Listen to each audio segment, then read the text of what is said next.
Hello there! Welcome to the ReZero podcast. I'm your host, Wolf. You may know me as the voice actor for Subaru in our Arc 5 readings of the ReZero web novel. Today, we will be discussing, and at the end of this video, analysing the Witch's Cult from ReZero.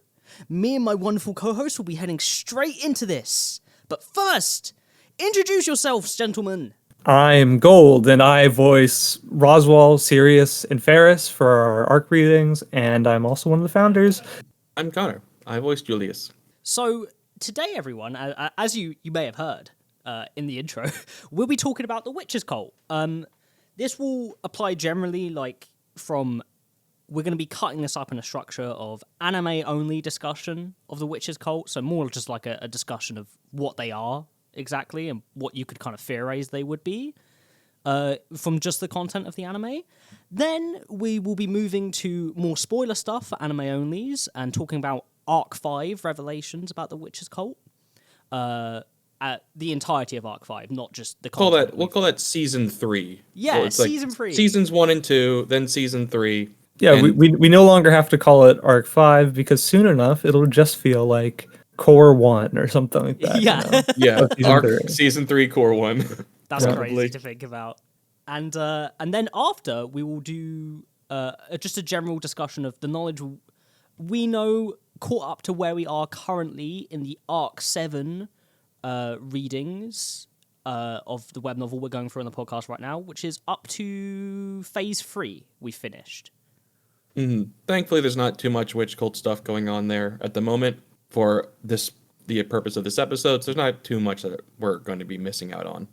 All right, so to begin with, as we said, we're going to start with anime onlys, or rather Arc 1 through 4 minus major spoilery cut content. So it's just a little couple things that they're not going to reintroduce ever. And it's just effectively Season 1 and 2 here. So no real spoilers, you're totally safe to listen to this part. So we are first introduced to the Witch's Cult itself through late Season 1 with the proper introduction of Betelgeuse Romaniconti, Archbishop of Sin, and his devoted followers and fingers in their attempt to put Amelia through what they call the ordeal, though technically this is the same word they use in Season 2 to mean trial, in an attempt to allow Satella, the Witch of Envy, to overcome and possess Amelia's body. Which, interestingly, after attempting that trial or ordeal multiple times, and Subaru breaking taboo ridiculously amount in Season 2, that does happen. Satella does possess Amelia. So they're not too far off on their plans, at least. Yeah, there's definitely some sort of, at least logic, or that they know something more than it's just Betelgeuse being crazy and oh yeah, I've done this crazy plan, we're going to bring her back. No, there seems to be some reasoning behind what he's doing. Yeah, and interestingly enough, I mean, not to get on a tangent very early, when that Satella is summoned and takes over Amelia's body, presumably, she doesn't even really, I don't even know if she wants to, considering we don't know who manipulates Subaru's authority, There's a very interesting thing there, which is just there's part of Satella that seems to be, this evil witch that they all want to free, and there's part of Satella that they don't want to free. Well, that's a great introduction to the first point. I'll ask you, gentlemen, what is the Witch's Cult, and what is their goal? They like all the witches, right? No. No. They like Satella, and really only half of them like Satella. And that's total members, not even the half of the bishops. Effectively, the Witch's Cult introduced and established as a cult to Satella. This is the Witch ''S cult.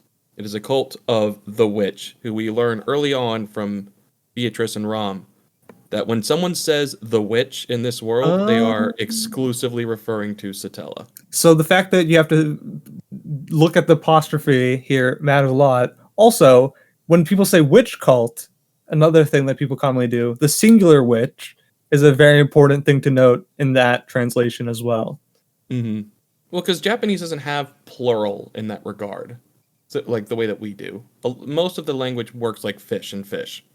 So when they say cult of the witch, it's it's easy enough to understand why people might read that as Cult of the Witches in English, especially because the subtitles for the official subs are The Witches Cult, and that's the way that people say it.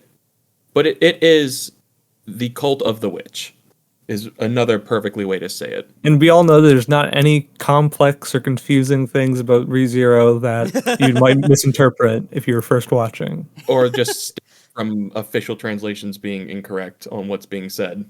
Yes, which Cough, there are Roswell's many, threat, cough, cough. many examples of.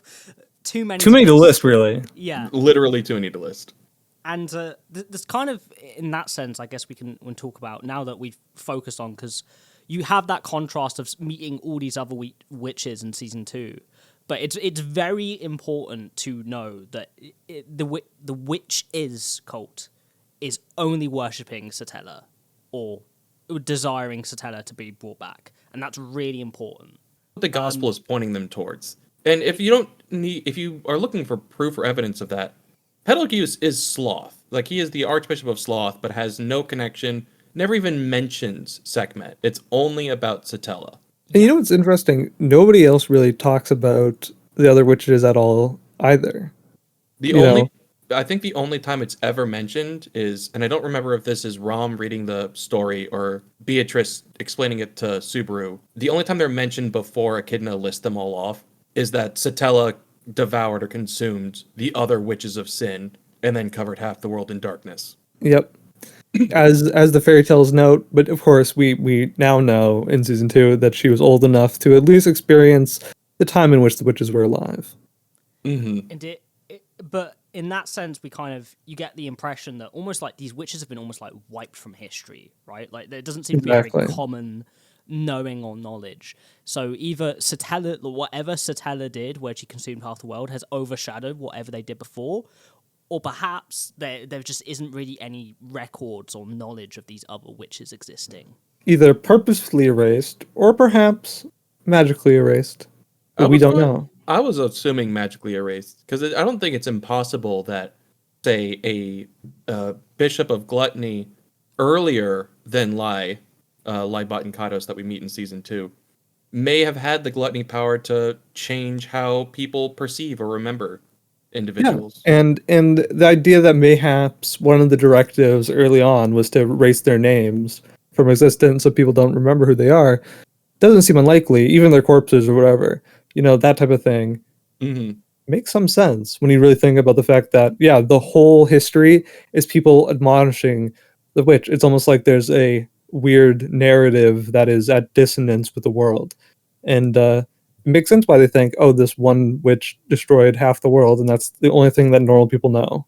Right, and that the prejudice from that is so prevalent, it led to a full-on civil war, but that's a whole other topic for this. The important thing to note is that they're devoted to Satella, or at least Betelgeuse and all of his fingers and all of the people following his fingers were devoted to Satella explicitly. Yeah, and go ahead. As we see with the other bishops, they don't have followers the way that Betelgeuse did. Like, they are working almost exclusively alone, in pairs, or they have giant monsters that they can send specific directions. Yeah, well, we see in the end of, or the beginning of season 2, we see kind of them acting wholly alone. There's no people in robes. There's no organization. When you really think about it too, it's like, if Beetlejuice knew he was going to get attacked and knew these two people were going to be in the area, then if they're part of the same team, they would have coordinated, and it would have been easy for Beetlejuice to get the drop on the people attacking him. But because it's so disorganized, perhaps didn't seem to be the case until afterwards. I believe that Lai even says that the only reason they showed up is because someone killed their pet. Yeah, that's exactly what happened. Yeah. Yeah, it's been kind of alluded to that they were in the capital, just hanging around. It kind of gives the impression almost that perhaps their gospels were telling them to wait around and let whatever what was going to happen almost, right? And you kind of, it's interesting too because I feel like with the personality of Betelgeuse and how devoted he is to the witch, I feel like even if there was potential for cooperation, I feel like he wouldn't allow it because he would want to be the one that brought the witch back. He wants the witch to see his love and his devotion and his diligence. If someone else accomplished it, it would feel like a massive slap in the face for him. Betelgeuse's whole thing is about needing to do it the right way and do it himself, even though there's the hypocrisy of then leading troops of men to do it for him. Yeah. So this disjointedness in sort of cooperation is something that is very interesting because when one of these members, well, how strong we see this sect that Beetlejuice leads is, really, if they were so strong together and they could be unified, why isn't that established? It's things that's whispered on the wind that there's a witch cult that's attacking this thing or doing this thing, but only like randomly, over different places, like a terrorist cell. Well, we also know that that's a relatively recent development for the majority of the witches cult. Because we can see in Amelia's first trial and her backstory, 100 years ago, Betelgeuse and all of his followers were like charitable volunteers working to help the elves of the forest, and who knows what other like disenfranchised people that they were working towards. It wasn't until a different faction of the cult shows up that fight then breaks out and Betelgeuse goes insane and leads all of his followers towards insanity as well. Yeah, his faction is described as like a moderate faction, right? I mean, in essence, they're still devoted to the witch, but they're Yeah. also like a reasonable people you can have discussions with. Whereas like the any moment religion- Regulus and Pandora shows up, they're batshit crazy right from the start. And like any religion, there are schisms. Very much so. And as you kind of allude to, that perhaps if there was more of religiosity to some of, we don't know yet, but like I guess mayhap that like they might have their own followers, their own sort of church, as it will. We haven't seen any of the other archbishops, but being a bishop kind of means that you're a part of a religious head. So that distinction is sort of unique to the witch cult, because we have to remember that being a witch and being an archbishop doesn't necessarily mean anything. It's just a title. You know what I mean? Like, it's effectively being the same thing. It's just that a bishop is in an organization and the witches were just individuals. Yeah, so just to let you know, most of these people, the witches and the witch cult, are people who have these authorities, right? They have the witch factors, yes. Yes, the witch factors. And these witch factors are pretty much things that pass on and have the name of the seven deadly sins, but it doesn't turn you into a witch, per se. It's a name that's given because the witches had it, but its power seems mysterious at best. It doesn't distinguish anything by having it. You don't turn into the same power as beforehand, as we've seen. Yeah, like Echidna's power is vastly different than Regulus's is. Whereas she says that the Tome of Wisdom was granted to her by her authority, whereas Regulus, as we see in the anime, has effectively an impenetrable force field around him. Yeah. And also seems to be ageless as a result of it too. But then uniquely, stuff like Subaru has an unseen hand. It's one of those things where you're like, there's this weird inconsistency that causes a lot of friction about what it means to be. What I'm trying to get across is that the fact that there is a witch cult and the fact that there is witches, the power that they possess that makes them unique in that regard, the power that they use, doesn't necessarily come from themselves. It's exchanged. It comes through the ages, and it exchanges hands and changes titles. Although it does seem to remain at least a little consistent with what it does, at least so far as we see through the gluttony passing down. Yeah. Whereas Sekhmet's looked like it was almost just a massive impact, or being able to push objects in a specific way, and then Betelgeuse was able to summon like dozens and dozens of hands by inflicting self-injury to himself. And then as far as we've seen, Subaru can only make the one, and it hurt really badly to do. It makes you consider there's almost like there seems to be like a through line, right? There's like a through line of how these things could in some way be similar, but they also seem to change based on that individual that's holding it. Mm-hmm. And we can see some of the other powers of these other authorities that are granted by the witch factors in season 2 as well. As we said, Echidna had the power that granted her the Tome of Wisdom. Minerva is able to heal people by inflicting injuries onto them. Typhon, using pride, is able to shatter people based on their sins and make them feel pain whether or not they are actually guilty of them. We don't quite see what Daphne's is in the anime, but in the light novels that are the same scenes, it is shown that she can force you to feel terrible, terrible hunger, like beyond worth mentioning here on YouTube. Yeah, well, she said, "Look into my eye, and you'll know the hunger is me and my children live in." You know.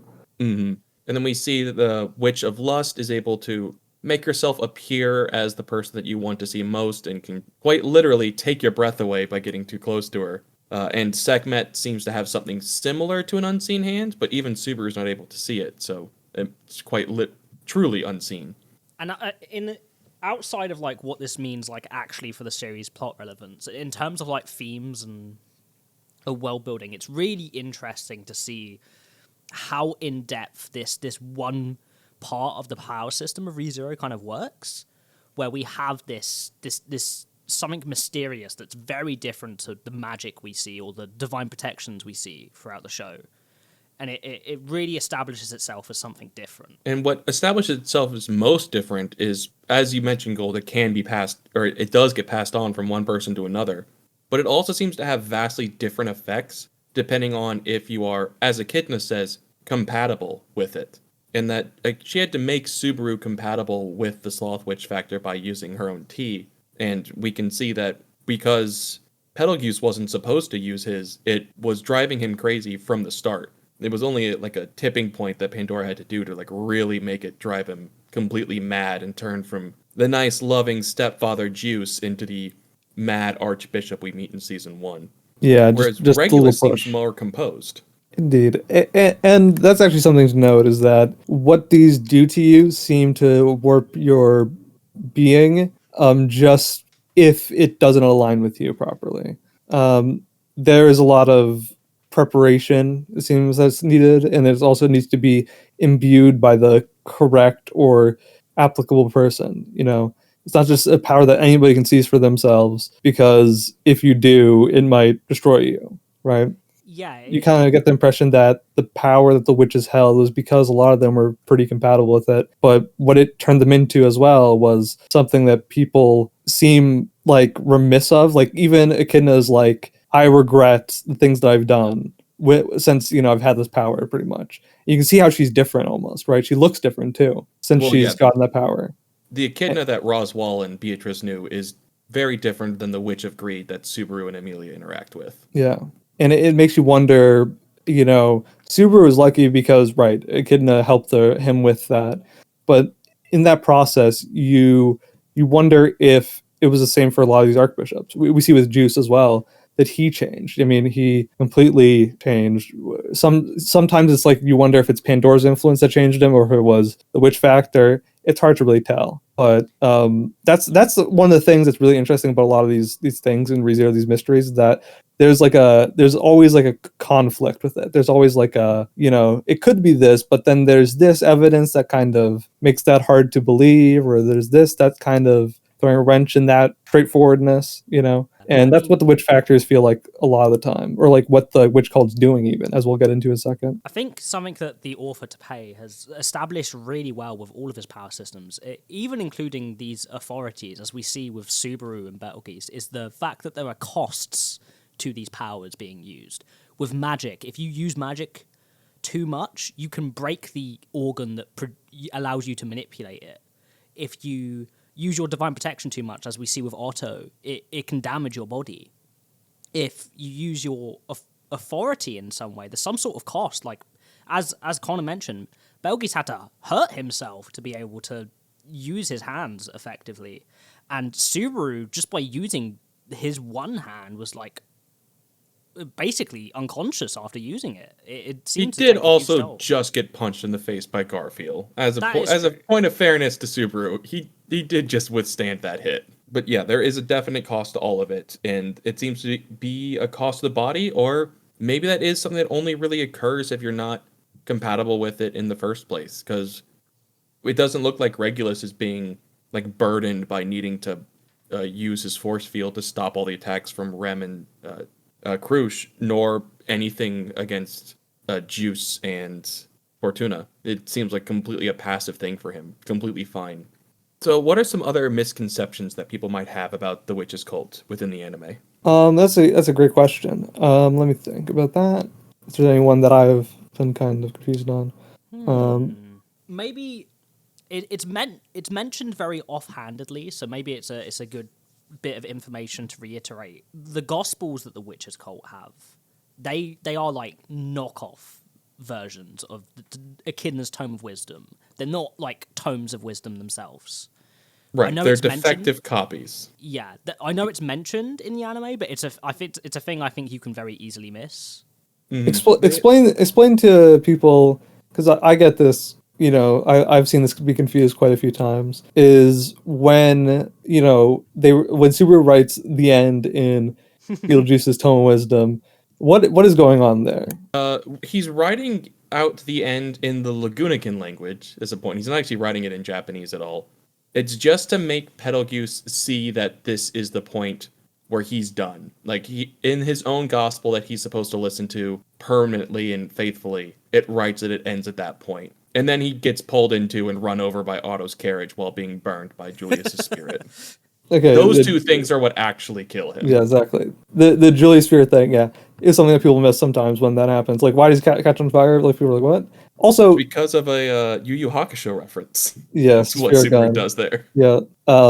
And the funny thing is, right, the true Tome of Wisdom versus the gospel Tome of Wisdom seem to be disparate in the fact that as the name implies, is the gospel, do you guys think, an actual thing that predicts the future, or is it something that is only written to manipulate people? I believe that the gospel was written to show a path forward into the future, but is not as effective at either adapting to circumstances or was showing the true future that was written. Like, just you could call it like a first draft, maybe? Yeah, I would almost call it like it's a difference between an optimal future and a future you desire. So, like, think of it like this, right? If you have a Tome of Wisdom, like Echidna, or like Roswell, and you have a specific desire you want to achieve, this Tome of Wisdom will give you the quote-unquote optimal path towards that future, that you can use it to look at that. Whereas a gospel, at least from what you would think of it being defective, would perhaps guide you towards a future you desire, but it may not be the optimal path towards that future. I think that's fair. Like, the gospel seems to me like a step-by-step instruction to achieve this one specific result, whereas Roswell's Tome of Wisdom was telling him, as he says, the true future, until Subaru's looping was allowing him to maneuver around it. Yeah. Well, Subaru's looping and the inclusion of Otto, who wasn't in the tome at all. Yes, but that's specifically because of Subaru's intervention. Well, probably. Or it could be that, Otto has platinum hair, Pandora has platinum the hair. Connection there. Oh no. Not this crackpot theory. Otto is Pandora, and she is using her authority on us, the viewers, to make us think that she's just the comic relief. Dun, dun, dun. Oh, yes, that's a very good point. In an actual genuine answer to that question, like, as we see in the anime, as Otto is like thrown, is captured by the witch's cult. In any other of the loops that Subaru is in, it seems Otto would die, like, because he wouldn't be rescued in time, or he wouldn't be rescued at all. So perhaps the reason why he doesn't show up in Roswell's Tome of Wisdom is because without Subaru's intervention, Otto is fated to die in that cave. I believe so. Yes. That's true. Or to the white whale. I mean, yeah, each way you swing it, Otto is not having a good time. There's something to be said about the fact that, his power, Otto's power is very interesting, but it's also, I think his family is pretty important too. I think they've been around for quite a bit doing interesting stuff, and I think just, he's just another one of them, Yeah, I don't genuinely subscribe to the fact of Otto being connected to Pandora. I just think it's funny. It is a very funny theory. I think everybody underestimates the power of the RPG merchant. That's Yeah. want to be cool, you know. He's Look, gonna be Tony around. Stark's power is being rich and being clever. And that's what Otto can be if given the right amount of resources. Yeah. Less confident alcoholism. Wait a second. We're on Otto something. does get pretty drunk when he has He the does. chance. We're on to something. He has woman troubles. You know, people are always joking with him. He's the comic relief oftentimes. It's totally, Otto is Iron Man confirmed. Jarvis. Oh my god. Run analysis. This is the most cursed theory I've ever heard. All right, back to the witches cult then. We brought up some of the mob beasts, so we should also make the point of clarifying that despite what Lai and Regulus say about the white whale being their pet, as far as we can tell, the mob beasts have no affiliation with the witches cult or really any desire to work with them or connection to them, other than the fact that because the cultists, or at least the fingers and Betelgeuse, have the same witch's scent that Subaru does, and that attracts the mob beasts to them. And while we learn in season 1 that supposedly the witch Satella created the mob beasts in defiance of God, we learn that it was actually Daphne that created the witch beasts, not Satella at all. And we see perfect proof of that. One of Betelgeuse's bodies in the second to last loop in season 1 is like destroyed by Marbeasts when Subaru lures them into the forest. So clearly there's something more than just them cooperating. There's contention there. Well, the Mobbies are feral monsters that just do attack everything in and around them. They do seem to be attracted to the miasma and the scent of the witch.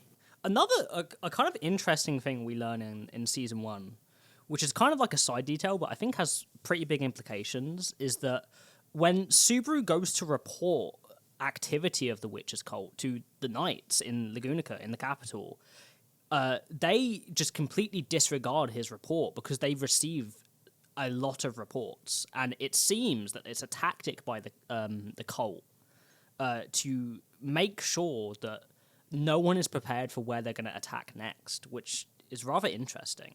Well, we also know from season 1 that the witches cult is actually quite skilled at subterfuge and spycraft. That they were infiltrated as one of Otto's merchants for quite some time. Like once you go back and do a rewatch of the show, you can spot that guy super early, and like all the interactions that he's doing before he eventually gets caught by Felix and detonates himself to blow up the caravan.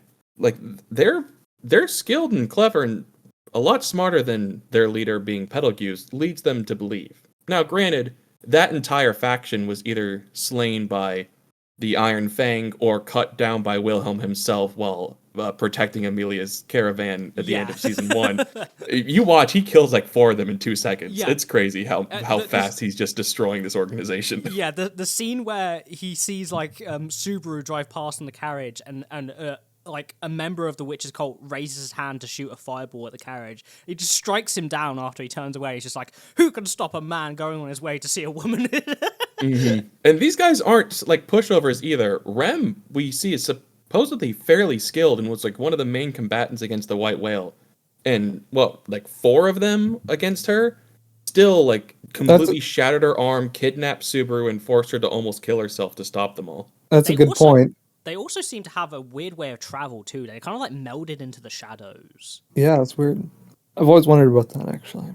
That has always caught me off guard too. I assume it's like some weird either yin magic that they have or some other, maybe it's a special property of their cloaks, like they're also metia that let them blend into shadows or just throw up an illusion of some kind. Well, one thing that I kind of think about is that actually I'm of the opinion that, I think most of the witch cultists are strong people. They're like they're misfits, sure, but they're like strong misfits. I don't think they would allow weak people in.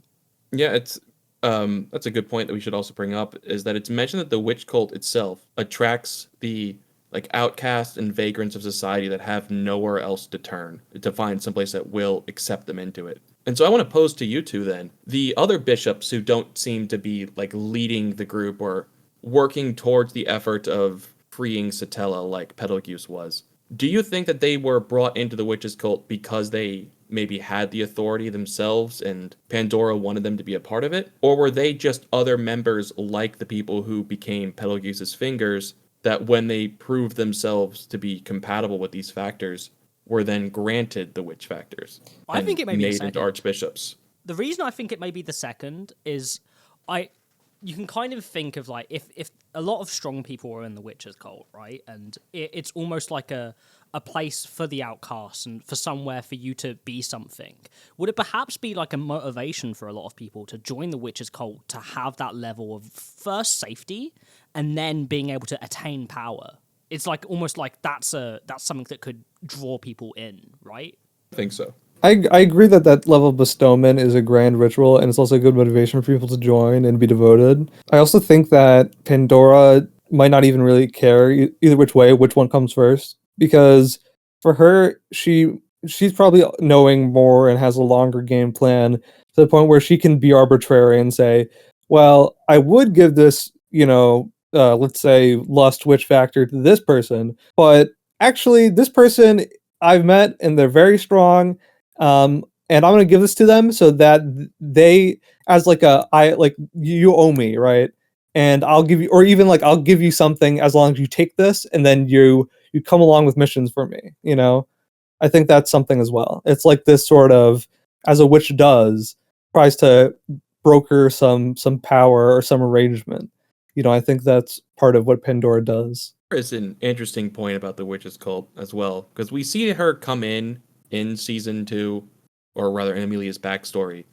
And while Regulus introduces himself as a bishop of the witches cult, I notice on a recent rewatch that Pandora doesn't actually do that. She just is referred to only by other people as the Witch of Vanity Yeah, she never refers or to herself. Vainglory. But Well, she she makes no says, by mention my of. authority as the witch of Oh, yes. vanity, I grant you the title of sloth. But she never mentions the cult. Is more of the point I was trying to make. That she doesn't introduce herself as like the witch of the witches cult yeah. or the cult's witch or Yeah. um. Well, that's what I mean. Yeah, of the I honestly witches think cult. it doesn't matter to her that there's this organization that also believes in her goal. She's just moving forward, and if she sees things that'll aid her on her way, she'll influence them. She'll do whatever it takes to manipulate them to get along, so that she can get to her goal. I don't think it's necessarily like okay, we need a structure. It's like, if you have a structure, fine. If you don't, you're still going to want to come with me because I'm going to give you a good reason to do so. I think Beetlejuice was the thing holding that together, propping that together. And she's like, yeah, sure, this is your position. You've always organized well this witch cult. So now that you're under me, you can continue to do that. But everyone else, yeah, you're an archbishop, but you don't have to like do anything. You can go ahead and, frolic around fields, eat people in the city. You can go and, chill out with your many wives, like with Regulus. I honestly think that there's not much else that those two do. So yeah, I think she's fine with that as long as they come to missions every once in a while. Yeah. Unfortunately, with Pandora, there's just the aspect of we know almost next to nothing about her. Yeah. So there's really nothing more that we can say. But what other her than she has organization this power to does, do. yeah, what her organization does tells me a lot about her, because we've kind of seen that she's able to come along if she feels like it is crucial enough, right? And obviously, nothing's more crucial than that moment with Amelia. But since then, we know of only one other time that she's been around, but that's a bit of a spoiler. So for Arc 5, did it even get revealed in Arc 5? I think it did, right? We shouldn't mention that one way or the other yet Okay, until we yes. actually get to that point. Right. So we did briefly touch on the witch factor of lust, and while we don't see in the anime anything beyond Lybite and Kaidos having gluttony, Regulus Corneus having greed, and then Betelgeuse and then Subaru having sloth, and supposedly Satella, and through Satella, Subaru has envy. That still then does leave wrath, lust, and pride. And pride is the interesting one, because when we first meet Betelgeuse, basically the first thing he asks Subaru is he pride? Because he's giving off such strong miasma that he must be someone holding an It's an authority. Archbishop, yeah. or yeah, the person holding the witch factor. So Which- that is able to tell us that the witch cult at the moment does not have an Archbishop of Pride. I mean, he even directly says the only seat that is missing is that of Pride, right? I forgot that he does directly say Yep, that. he Yes. does directly say that. And yeah, it's interesting because it's like, is there a Archbishop of Envy? You know, I think he I says of the 6 seats. yeah, exactly. Yeah. Because as we can figure that the 7th is perhaps in Satella, as you know, they figure perhaps. I mean, sealed away. So What else right. is Yeah. worth noting about the witches cult that we are able to talk about through seasons 1 and 2 of the show so far? What else is worth talking about? Yeah, we've said they're not connected with the witch cult. We've explained what they've done so far, the ordeal, them kind of getting annihilated. I guess that's one part of it. Yeah, like it feels like the group with Beetlejuice is gone completely. And since then, we've had a bit of a reprieve. I mean, time hasn't passed that much since season 1, season 2. So yeah, I think we're just about wrapped up. Yeah, I'm pretty happy with all of that. All right, then, if you are an anime only, I would recommend leaving this podcast until after season 3 is finished and then coming back to listen to us as we continue forward from here. This is a major warning for spoilers going forward. If you couldn't tell by the trailer that shows multiple other people who are probably Sin Archbishops, they're kind of prevalent in season 3. Yes, big final warning, please. We have a lot more to talk about here. Yeah. We are going to be talking about currently what is just novel content. So if you're waiting for season 3 of the anime, do not watch this point forward. You will be spoiled, and I don't just mean like tiny minor City Billy spoilers. And of course we'll probably bookmark the timeline Yes. of this episode just so you know when spoilers are happening for what part. But yeah, if you're here just for this part, thanks for sticking with us for a bit of a refresher into the new season. But yeah, if you're here for the general analysis, stick with us as we're going through the rest of the arcs.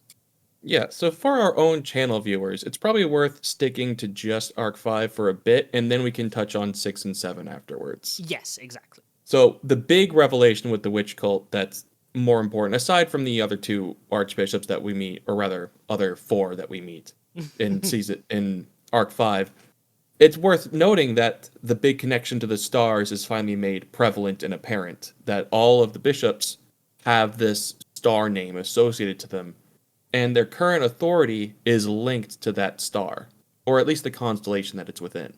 Yeah. Interesting enough, it's also apparent that it's not just the witches cult that has star names, but Subaru is the Japanese name for Pleiades star cluster. Subaru is a star name. Aldebaran is a star name too. Yes, though that, I think, is more tied into the witches cult than Subaru himself is. Actually, a lot of stuff in this story is linked to stars and celestial bodies. Satella herself is meant to be satellite, which is in an effort to refer to the moon specifically. Whereas we also have things like Subaru or Pleiades, which is the Seven Sisters star cluster, Aldebaran, but also the remaining witches are named after celestial bodies within the solar system as well, which ties them more to Satella, who is a moon within the solar system, where you have others like Typhon, which is a dwarf planet, very similar to Pluto, just a lot smaller at the far ends of our solar system. Echidna, which is another moon. I think most of the rest of them are asteroids. So they're all just floating rocks in our solar system, which is interesting that they make that distinction to the archbishops now, who are all stars. But even the magic items, metia, are meant to be meteors. Like, that's the word that's being going to Japanese and then back to English, that it loses the full pronunciation of going from meteor to meteoru to meteor. That's really interesting. That because of how that's happened, it's kind of like changed like how People's it's said. perception. And also I think it's very interesting to note whatever you make of what the stars might be telling you. It's like there's this entire facet of the story that is foreshadowing a lot to do with celestial bodies, with the stars, with this power specifically. It's hard to tell what that means, honestly. Like I'm saying that genuinely. It's hard to really tell exactly what that means at this point in the story. Even going forward, I mean, and it makes you wonder if these people are fated, I should say, because that's the thing that's talked about a lot. And also, the stars and constellations have certain meanings, sometimes pretty accurate, sometimes not so accurate, that describes each of these characters. Yeah. Indeed. In what constellation they're part of, as associated with their star. But yeah, there's not too much to read into just by having that information alone. But sometimes it's prevalent. Yeah, I will say that there's a couple interesting things that I think I'll like go over very quickly in a second, but I think another, like, I'd say the other like big thing we learn about the Witch's Cult in Arc 5 in its entirety, which, by the way, if you are just a Studio Reverie watcher, this hasn't been revealed from what you've been watching yet, so minor spoilers for you. The Witch's Cult has been confirmed to be extremely disorganized by Sirius. Like, it's the only person that had an organization within it was Betelgeuse. Everyone else has their own motives and desires within the Witch's Cult, which is, and obviously we speculated a bit in the anime only section of what the potentials of that could be a thing, but that's a fat confirmation that this is not a hierarchical like organization that makes sense in the traditional like idea you would of like a religious cult. Yeah, and it really does feel like they're kind of like hired guns almost, Yeah. in the sense that they're honestly these villains that come in but actually have nothing to do. In traditional storytelling, the villain has an exact motivation for doing what they're doing. With these people, they come in because this is their job, right? They're like, yep, we have to clock in and clock out, and that is the basis of Arc 5 for the most part. And I think that's very interesting. Yeah, it gives you a very different impression of the cult than what you would be initially given, especially of what you see with Betelgeuse, right? Well, because it's called a cult, and these people are called Archbishops, the fact that they command no spiritual authority or they have no fanaticism makes it feel like as we talked about before, the way that sins correlate with the people mismatches, but on top of that, the way their title mismatches is another dissonance. There's like 3 layers of like first impression being like subverted that happens with all these archbishops throughout.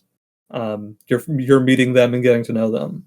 Yeah, I guess moving on from that, I guess a thing to discuss would potentially be like, what characters like associated with the star, especially the Sin Archbishops, like what are the meanings of their star and their constellation, and how could that in some way relate to their powers?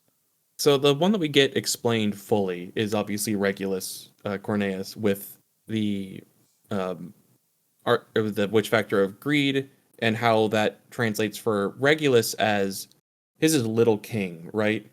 I think that's what Subaru translates it as. Yes, Yeah. That is what he translates it as, yeah.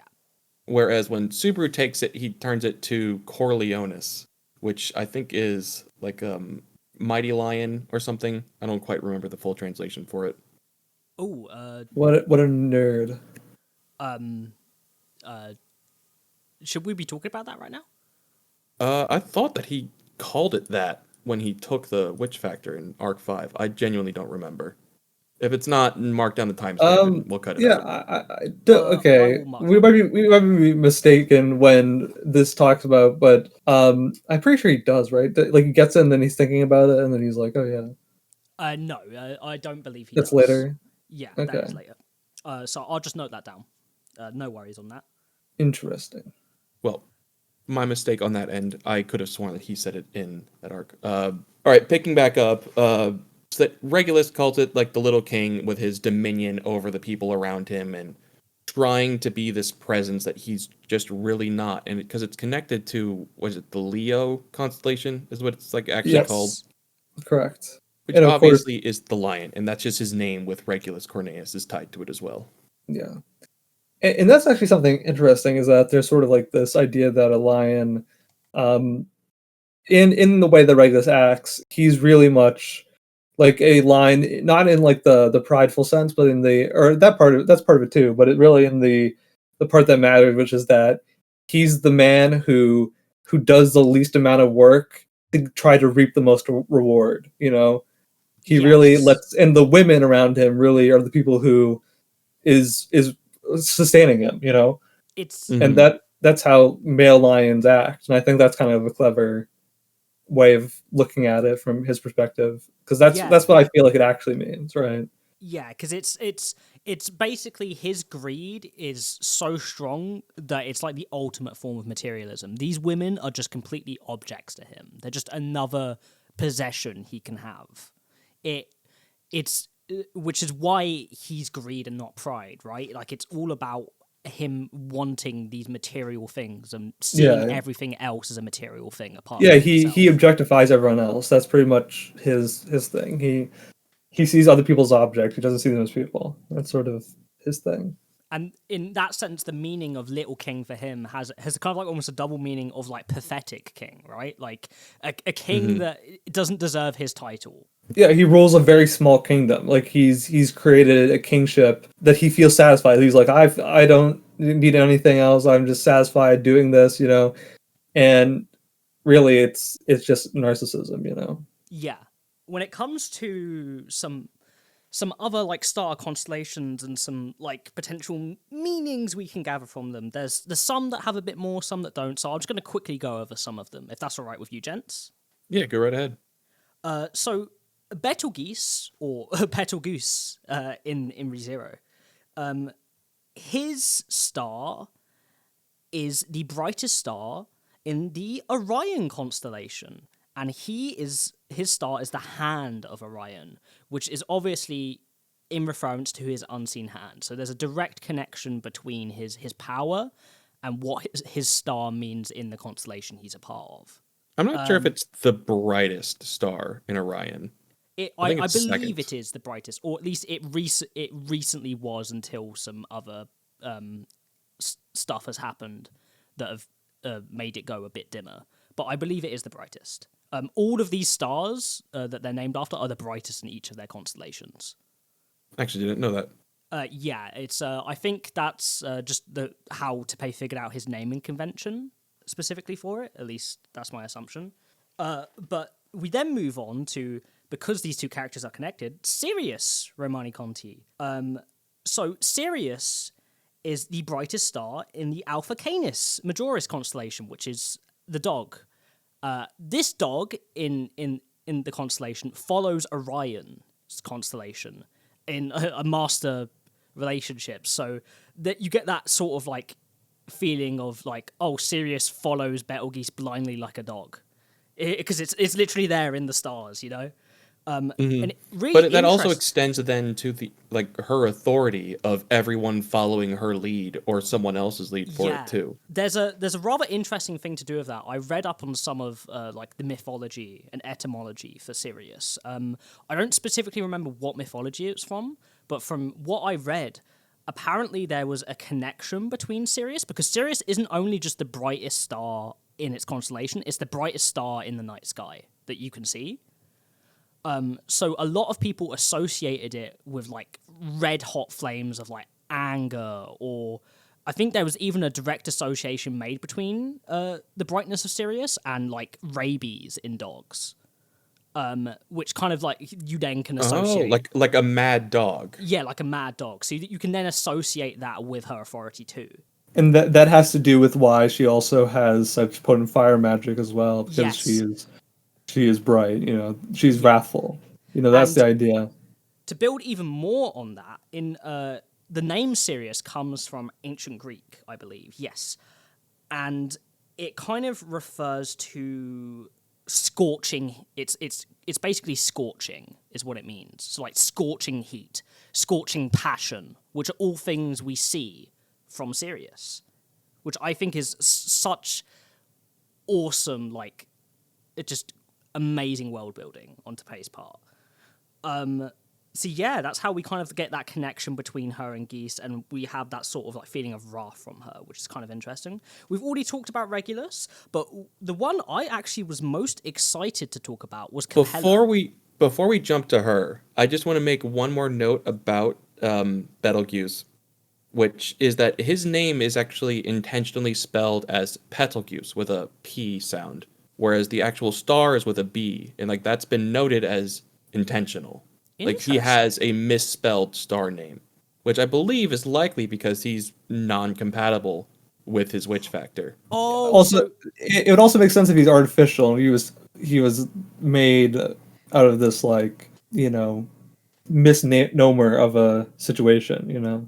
that would, Hmm. I guess that would add another level of tragedy to him as well, in the sense that he's not. He was probably like the idea was for him to be a fated person, but perhaps because his name isn't an exact match, his fate wasn't really something that could be fully like tied to an end game thing. Perhaps, I think. Well, Another Betelgeuse is also a star that we know is expected to go supernova at any time. Like literally, if you go outside and look at your sky, there's a chance you'll see that star explode. Like it could literally happen at any point in time, and it's one of the only stars we know that's supposed to do that, which could lead to why he's the first to die. Yeah, interesting. That's really cool.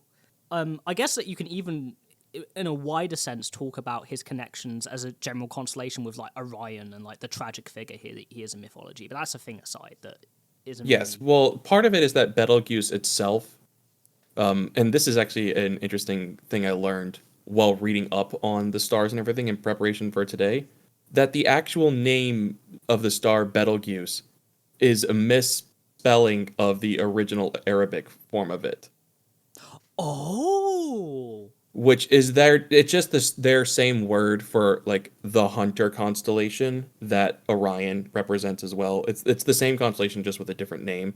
I didn't find any like etymology on who that represents in Arabic culture or society. yeah. Just like the fun fact of, hey, this got misspelled a long time ago. That's really interesting. Fun factoid. Thank you, Connor. That's really cool. It's etymology is such an interesting subject in its entirety, and is definitely, I think, if you for whatever reason are the audience here interested in just the way words work, it's definitely a thing I'd recommend you look into more because it's really fascinating. So next up is Capella, and Capella's star is the brightest star in the Origo. Auriga constellation. Yeah. Capella is also its meaning is little goat. So the thing that makes this interesting is that you get a lot of different meanings from like what this little goat would mean. So obviously in a lot of Christian mythology, the goat is associated with the devil. And also, there's another one as well that we can get to as well, a Yes. mythological one. Yeah. And that, in a sense, could tie into how she's perceived, at least by Subaru, to be the most violent evil of all the archbishops, which is something he directly states, by the way. And another thing is it definitely, I think, ties into the idea of her being able to quote unquote shapeshift or like change her form, because that's I would say the most important feature of the devil in Christian mythology. I have a different source Yeah. for her shapeshifting actually for the star. Oh, And, interesting. and And also, that's go go ahead, ahead. Golden. No, No, you go. we're doing all of our revelations one on one. I guess I'll do mine next because I'm excited for it. This star, Capella, is also known as Amalthea in Greece, right? Or Roman times, and that is relevant because Amalthea was the wet nurse of the god Zeus after his Oh. own mother disowned him. So she's the false mother goat, and she's a satyr, and that is the reason why Capella is called the goat. So yes, That's that is amazing. that's So the idea. yeah, that's great. Just as a quick note, Rhea, Zeus's mom, didn't necessarily disown him. She hid him away to stop him from being eaten. Yeah, sorry, you're right. My bad. It's same reference that is his like that and Gaia are like kind of his foster parents effectively. But so Capella's shapeshifting is the fact that she has multiple forms. You could say that there's more to her than meets the eye. You can't really trust what you're seeing. That's true for the star itself. The star Capella is not a star. It is actually two binary pairs of stars that are so close together that to the naked eye it appears as one star, which is why it is so bright. Interesting. Okay. I feel like we're all kind of putting like a piece forward here that's kind of like developing this whole idea of what Capella means, right? To the story of ReZero, at least. I know also that goats themselves are kind of associated with fertility goddesses in a lot of religions. Too. Yes. And Yes, that's they that, the satyrs are lustful creatures in Greek mythology, so that being the origin of her name makes a lot of sense there as well. Which it's just like fascinating stuff that it kind of like it just really makes you think, wow, that is Capella. That's what makes her up, right? Mm-hmm. I guess we'll move on to the gluttony names too. Yes. I know Roy, or rather Alphard itself, is part of the Hydra constellation. Yes. It is part of the Hydra constellation. Baton Kaitos, Baton Kaitos is associated with whale.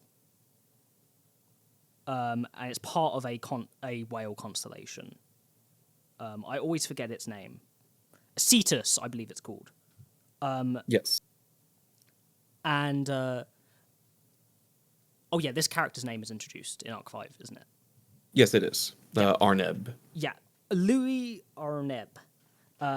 Arneb is the brightest star in the Hare constellation, and if this hasn't been a connection you've made already, see where this these is are all going. connected to the three great Marbeasts, which may explain when Lai talks about how their pet died near the end of Arc 3. He's directly referring to the fact that he's in some way connected to the whale. Yes. And Roy Alphard, Alphard is the heart of the serpent. Yeah. And a Hydra is a giant serpentine monster. Multiple heads of the snake, but yes.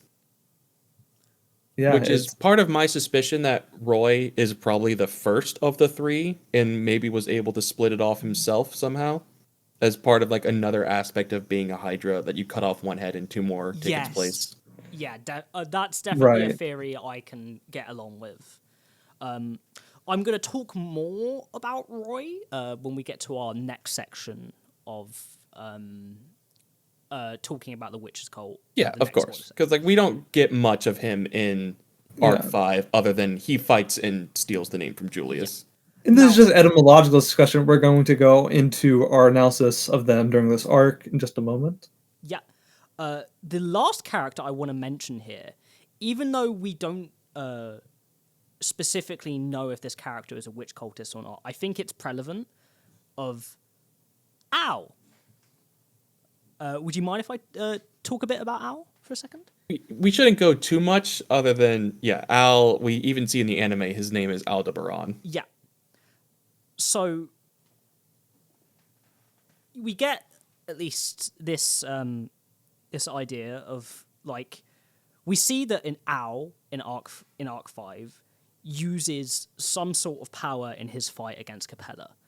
Now, this power, more likely than not, is probably an authority. Betelgeuse mentioned in Arc 3 that the seat of pride is missing. There's a decent possibility and a decent argument you could make that maybe Ao is the missing piece of this terrible team. Specifically because Ao's full Sinister name Seven is Aldebaran. Aldebaran is the brightest star in the Taurus constellation, the Bull constellation, which is, in a lot of mythologies and cultures, very strongly associated with pride as an idea or concept. Specifically, him being the eye of Taurus is important because his name in Arabic means the follower. The constellation Taurus, and because obviously the constellation is following the constellation of Pleiades, the eye would be Cluster, looking. specifically the cluster Yeah, of cluster. Pleiades. Yeah. The eye would then be looking. So you get this idea that Al is, a follower, and he's like got some close tie to Subaru.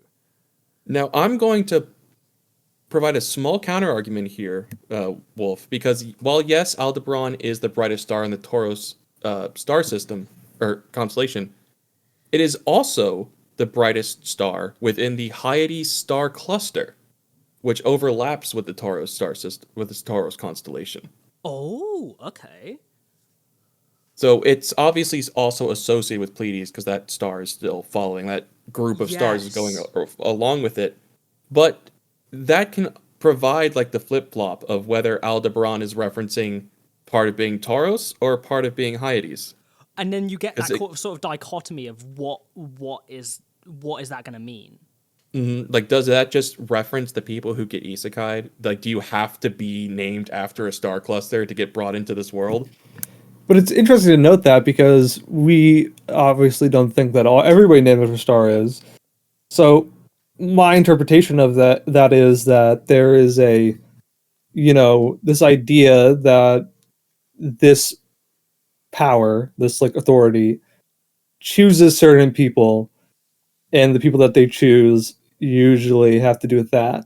But also, it's almost like fate, right? Either it has to do with that, or people around them have to do with that. Like if the authority is such an important, prevalent part of the creation of this world, this creation myth, the seven deadly sins and stuff like that, there's my idea is that it's basically just saying that these people are fated people that are meant to influence the course of the world. And their name being relevant to the stars is relevant because they have sort of a destined path to walk. And maybe the condition for you to be isekai to this world is to have a star name and fill that gap in. If that name is Specifically a star system or a star cluster name. Yes. Yes. I think so too. I think that's the reason why they had to be picked, because the influence of whatever fate that's in the ReZero world has to associate with these celestial beings. That's just my idea. That has to, those puzzle pieces have to fit into if the other, because we know meteors are magical things in this world, right? Yeah. And there's a weird thing about stars. Fallen stars are weird things, and they're fallen stars, and we know that there is flat and there's weird dimensions of the ReZero world. So really, like, what's above is magical, right? Like the stars are a magical part of this ecosystem of the world, and I think that's something that we should note, because it has power is what I mean. So like if somebody has this name, it means that they possess a certain influence in the world. Yeah. Now, before we move on to character descriptions and like describing the actual archbishops and the witches cult as it exists in Arc 5, I do want to make one quick point of the star names before we leave it, in that while Subaru is the Japanese name for the Pleiades star cluster, the Subaru cluster, or rather when Japan identified it, only includes 6 stars, while the Pleiades include 7. Oh, do you think that is perhaps why there has to only be 6 members of the Witches cult? Or perhaps that Satella is going to actually be the one that holds on to Envy, while Subaru gets the other 6. Yeah, and she's almost like lending him envy. Mm-hmm. A couple things before we move on, before that extra detail. I have some couple extra things about Al that I saw in my research, which I thought would be kind of interesting for you boys to hear.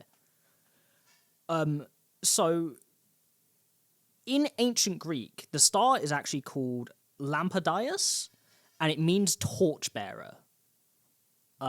So we could talk about a lot of thematic things as to what that could mean for Al himself being a torchbearer. What that could be, what torch would he bear? But also a really kind of interesting thing, which maybe the influence is to what magical element Al has. Aldebaranium is a rare earth element, which is actually named after this star, which could perhaps be why Tepe chose Al's magical element to be earth. Well, that's interesting. Huh. That is like a good note. Yeah, I thought that was just a cool extra detail. Apart from that, I think we can move on to like actual character stuff now for the rest of Arc 5. Yeah, let's go in what's the order of witch cult- introduction. Yeah, what's the witch cult doing in Pristella? Some bad shit. So we've never seen this many witch cult members together in one place before in the story, and it has this moment feeling of importance because they're all here for some sort of goal. They're just not directly stating what their wider overarching goal is. They say, what are their conditions they give the people in the speech? They say to hand over Beatrice, isn't it? So, it's been a long time since I've read that speech. Yeah, to hand over Beatrice, and I think also to hand over Scarfed Owner, if I'm not wrong. I know there's at least two of the conditions I remember. Yes, that's true. See if I can pull it up real quick for us while you two discuss for a moment. Yeah, which it kind of makes you think like, oh, like, so is that really the only reason they're here? And as Gold was kind of talking about how these people kind of feel like they're just here to do a job, they are just on the clock. Like they're reading their gospels and waiting for directions throughout this arc. We see it multiple times. They clearly don't want to be here for their own interest. They're doing it because, fuck, boss called up, it's time to work. They're leaving at 5 o'clock, no matter what, and that's the truth. And to be honest, that is the atmosphere of this arc for the most part, is that they square up and they say, okay, fight us, we're doing our thing, and try to stop us. I bet you can't. And it's like, why are you doing this? Don't, we're not going to tell you, just give us our demands, and if you don't, we'll kill all of you, And they're more than happy to do all of that. So, except for Rikus, he hates violence, But yeah, he's just such a nice guy. TM. Yeah, exactly. But both Capella and the Gluttonies, they very much so enjoy the fact to let loose on the populace like this. Wrath is enjoying being connected to everybody, etc., etc. But yeah, they all have their interpersonal goals while they're here to mind. Capella is liking tormenting these people that she figured were here. And she's also likely involved with the royal family and has a more personal reason to attack a collected group. Of the let's go with Capella's character first before we do this. And we're gonna do this out of order a little bit, but I just mentioned Capella, so let's do her first. Let's talk a bit about her. We're introduced to her, and she has a freaking dragon. What the heck? What's going on, guys? Well, she is a dragon. Yeah, she's a dragon. She's also a lily, and she's also Elsa somehow. Yeah. She is. She likes to be whatever she wants to be, and it can also be whatever you want the most to be. She transforms into Amelia for Subaru because she transforms into what he desires and loves the most. Because Capella ultimately wants to be loved by everyone more than anyone could love anyone else. That's her personal desire and goal. Which is kind of interesting because it means her power intersects with her own personal goal in some way. But keep in mind, her personal goal is she thinks that all of it's sort of revolting, right? She hates the way that people love each other more so than anything else in the world. And she also thinks that human bodies, humans, everything are just gross, right? They're disgusting meat puppets that she's seen through and through. And she has this very violent, nasty streak, this very grotesque streak. She has a very body horror element to her where she isn't afraid of making disgusting abominations and poisoning and afflicting them with all sort of manner of disgusting curses, all out of scorn of, what people are.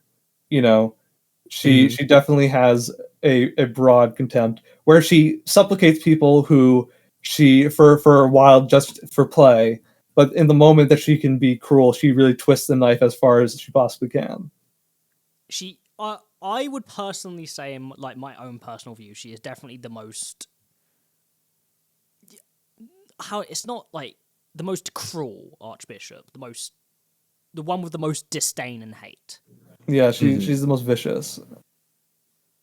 And we get the impression that she is, as you said before, she is a part of. She has the name of this Lagunican nobility. Yeah, Um, Emerada. yeah, Lagunica, and that's literally her name. And the idea is that she is a part of this missing royal family, which gives an extra layer of intrigue on her. Because is she just playing at that, or is that her actual self? You The ex- know, the extra layer we apply to that is that she's not even from the current members of the royal family. She's apparently from 50 years ago during Wilhelm's time when he was young. yeah. So she is obviously she's not as young as she appears to be. He Um, he even states that I believe they held a state funeral for her when she quote unquote died. At least that's what we know. And he says that she was very well known to be a disliked figure in the Guernica. She was someone that would torture people, like mistreat people, and it was a very widely known thing. Which is very interesting because it makes me wonder. She was cruel even before this, influence of the witch factor, which makes me think, If like, it is the same person. yeah, exactly. And if she's the exact same person, what caused her to gain the witch factor? Did she take it for somebody? Did she, like, what is her plan? Because she seems very shrewd, and she seemed to have a reason to get out of where she was going. Or And did Pandora show up and say, well, this princess has always been cruel and hateful. You should just let me take her and not have to worry about her anymore. Let me get rid of your problem. Interestingly, though, this is just a theory I can make considering like the thematics of Capella's story.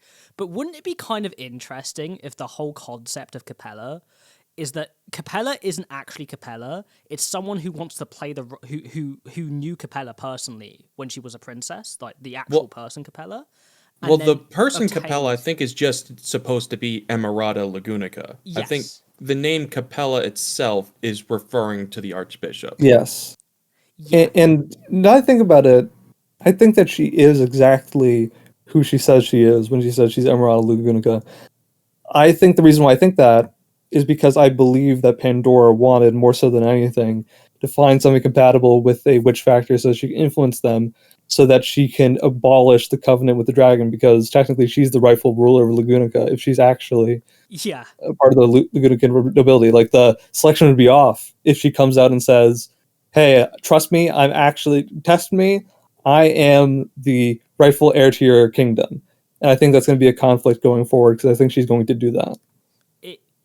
On my other like idea and theory though, wouldn't it be kind of interesting if her whole like desire is to be loved by everyone else and to be this person? Wouldn't it be kind of interesting if this wasn't actually the actual Emerada Lagunica, and it was someone who knew her personally that obtained the witch factor and wanted to be her? I feel that. And this may have actually happened super early. Like, it's possible that maybe like 6-year-old Emerada Lagunica's best friend secretly despised her, got the witch factor, murdered her, and took her place. Yeah. Not even best friend. What if it's somebody who was in love with her, and that was the reason why she hates? Maybe she was like ugly or something. Maybe it was like a boy or something at one point, like somebody who liked and was in love with this Capella, but then she died tragically somehow. But then she was offered the ability to become the person that he or she was obsessed with. Yeah. And then that's why she hates all this form of love and stuff like that, because literally taking her body. Yeah, doomed. I'm just saying that in my mind, from a thematic standpoint, would make the most sense for her character. Because think of it from the sense of she also has this cursed blood that she has, right? Maybe it's cursed blood in the sense of it's cursed because this person killed this member of the royal family, someone that made a covenant with the dragon, or it's something to do with they took the blood from this person's body and corrupted it. You can spew a load of different ideas, but my essential thing is I think that could be a direction that we could see in Capella's character go. Probably. She's very interesting. We'll have a little bit more talked about her in Arc 6, I believe, right? Yes. Not really much more, just a tut. Tiny bit, okay. Yeah, got it. But yeah, that's her. Let's go to Sirius next. Yes. So let's just right off the bat, is Sirius Fortuna? 90% yes. I feel like Topeg at this point could still pull us out under the rug and be like, it's just a different elf, you idiots. It's not Fortuna. Well, you know what? Just our discussion earlier makes me think that maybe it's not her. And the reason why I say that is because what if you cannot fake a name, right? You cannot fake the name that you're given as this Archbishop, right?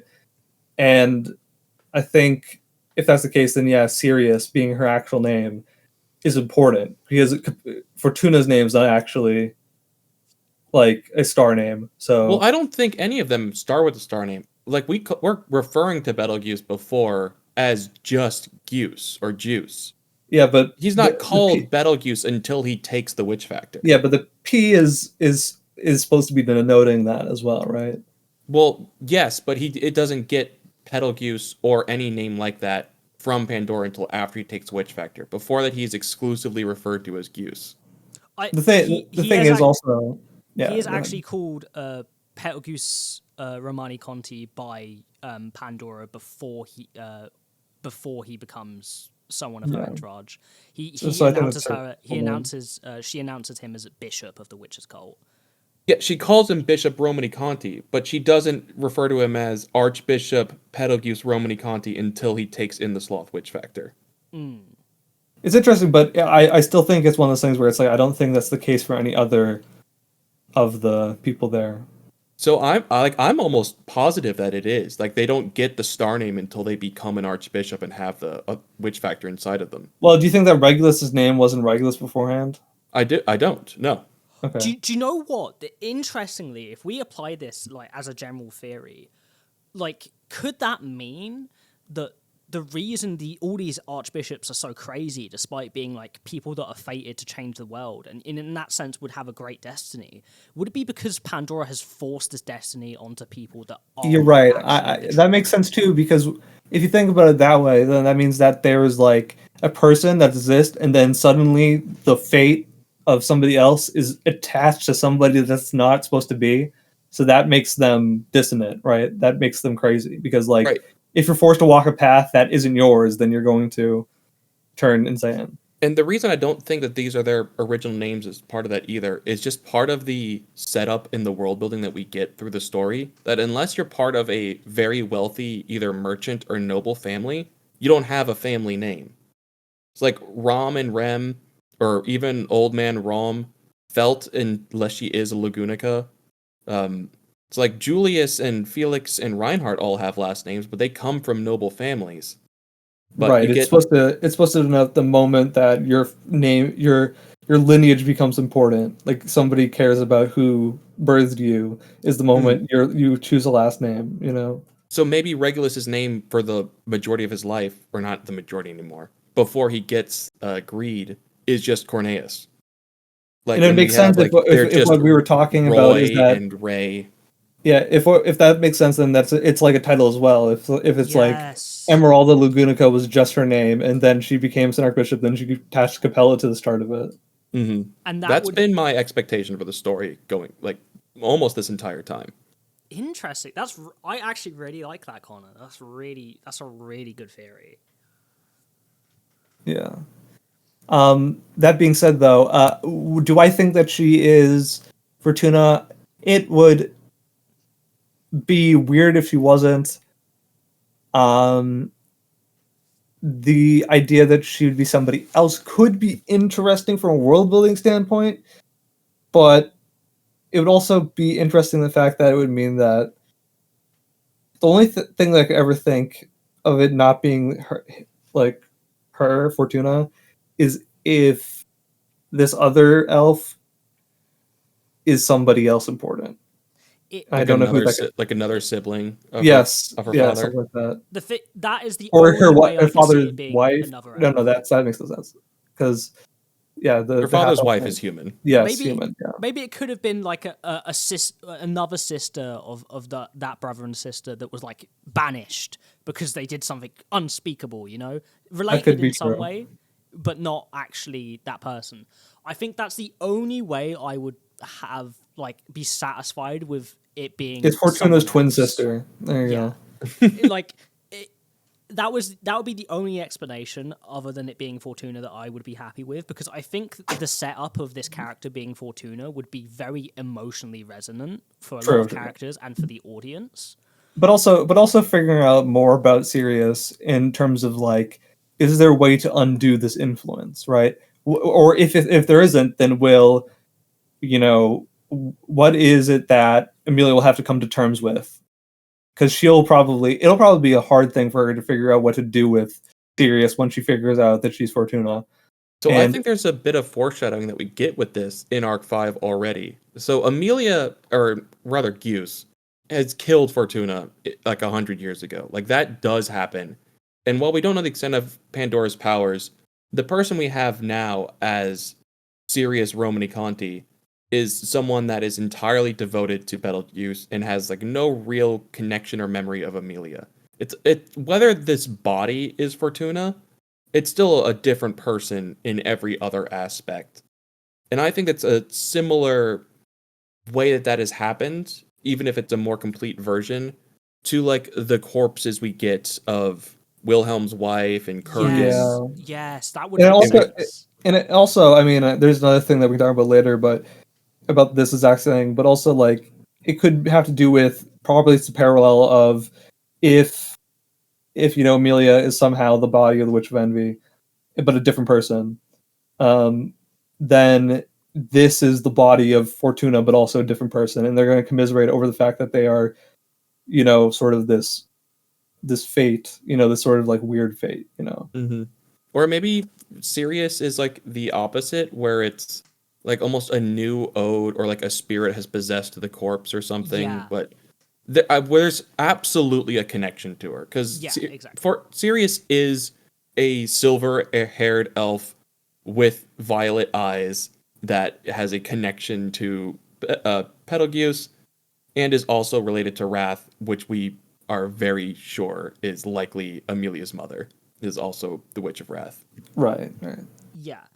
So that's a really interesting conclusion we can make there with that. Is it could be someone related to them. It could be Fortuna or the body of Fortuna, but a different person entirely. I think it speaks in general to the theory we've already come up with of the idea that Pandora is putting this fate on people who aren't named for it. Like, it's false. It's like a false prophet sort of idea, which kind of goes into the mythological idea of Pandora herself, like the name Pandora, being someone that unleashes misery and mayhaps that's why Subaru and, to an extension, Al are both there in a more righteous form because they actually were named this, and probably Aldebaran isn't a Japanese Al name might not be as a point. Yeah, I'm actually gonna in our next section I'm gonna be talking a lot more about Al and theories. Yeah, Al might be his actual name, but then Aldebaran is forced on him by Pandora or whatever. Oh, that's an interesting point. Yes, that's why he hates it. Point I was gonna make. But we'll get that later. Yeah. And that's the reason why I insist on Al, because he knows that it's somebody else forcing a fate that's not his on him, right? And the idea is that Subaru's the only one who legitimately has this fate, and that was why he was brought over, And that's also why his power trumps over all these other powers in some way, too. Because he has the most just, or not just, but like the most true, like the closest to the truth of fate. He's also constantly challenging fate, like throughout his texts, he's like calling out Lord Fate, like, I'm going to beat you. But isn't that like kind of his fate to challenge fate? I know it's silly to kind of say that, but that's what his power does. That's what that allows him to do. If he was fated to die there in one lifetime, he gets to retry and then defy fate. Well, even the gospel, even memories that people forget, he remembers. It is fated for other people to forget them, but he gets to retry and do all this stuff. Well, his authority is also being used or rather Satella's authority is being used almost in counter to what that sin would imagine, where it's a sin of envy. Like, it should be taking something else from someone, but Satella's authority is to give it to somebody else. like her power is to bring someone else back from the dead and like give them another chance. It doesn't do that for her. You could make the argument that perhaps that is attachment to her specific kind of envy of like a loss she had in her life and wanting to bring something back, and the envy of having like other people in her life that have that for themselves and not her. But the description of that action is described as greed when it's attributed to Subaru doing the same thing. Like when Subaru has the loss, he wants to use this power to go back and bring that person back. He's also almost exclusively using it for the benefit of other people. But Subaru is manifesting it as greed because it's a desire for him to act upon it. Whereas my argument more for Satella was the envy she feels at that loss, rather than it being agreed to get it back, if that makes sense. Like her, It does. Like the feeling of envy she had overshadowed her feelings of greed, basically. That's just my theory. Who should we talk about next? Talk about in Arc 5. Yeah. Let's talk on the I mean, we can go to Regulus again and like finish off with the rest of him. Poor sad Regulus, you died as you lived, giving ridiculously long speeches. I will say, interesting thing about Arc 5, I thought his named chapter was really, really good. Like his the way he starts as like a bottom feeder younger brother that is, from his point of view, always mistreated by his family, and someone that's always on the bottom and always wants more, and it's like, oh, these people would always take my meals from me, or they would always take this from me, so now I'm going to take everything back. And like the whole implication is that he kills his family, right? Yeah, all he sees is the results of actions. He doesn't see the humanity, like the emotion behind it, you know. Yeah. So that's sort of what his entire life was, and it makes sense, right? We see throughout the story that he takes things from people. And that is his. He covets things. He wants things. But they aren't material. They are experiential based. He wants to know that he has influence over things, right? Because he felt powerless, right, at one point in time in his life, and he would do anything he could to try to control things, right? Really, his greed is the greed of trying to control his circumstances completely, 100%, everything. He wants everything to go his way. It's selfishness personified. I almost feel as if it kind of a little as a counter argument to what you said a bit there, Gold. I don't think what you were saying was exactly wrong, but I think he applies the materialism of true greediness to that outcome, to that idea of wanting to have control of everything. He turns that desire of wanting to have control into literally these are material things he can own. Like he can own his fate. He can own his relationships, like his wives. He can own these things. They become material to him. Yeah, he's deserving of it. That's his right. Yeah. He also just doesn't give anything to them either. Yeah, like he doesn't give anything in the relationships. He doesn't even give like sex. Like I mean, it's good that he doesn't, but he doesn't do it. Which is kind of like an interesting like side product of his authority is that he can't do that. Well, he can't form any connection because that he is a one-way street. Either you give him everything, he won't give you a single thing. It's the same thing with emotions too. He won't explain himself. He'll meander in his speech patterns of thought. He won't give you time to speak or try to understand what he's saying. Like ask any questions about why he's that way, he won't answer. You know, that's sort of the way that he operates. And yeah, because he meets his end in Arc 5, it's very evident what he was trying to show everybody about relationships to pay through this character. Yeah. But also it means that we don't have much to speculate about what his role, is going to be, because obviously he's done. So his role is done, yeah. His role's done, and if there's people that are influenced him more that come up in the future, it'll be more interesting to talk about. But for now, yeah, I think he was a great character, a very succinct character that was pretty much the main antagonist of this arc, insofar as that of the main characters, Amelia. Yeah, towards Subaru and Amelia. Yeah. And also seeing Reinhard in action was also really cool. I think he's also like the couple more things I'll say just gently on him is I think he was a very perfect foil and showing an opposing ideology of greed to Subaru. Their ideas of greed are literally the opposite to each other, right? And I think that was a really important contrast for Teppei to make in the story and kind of make what makes Subaru's greed so special, especially to a kid that sees it when he chooses to take the difficult path.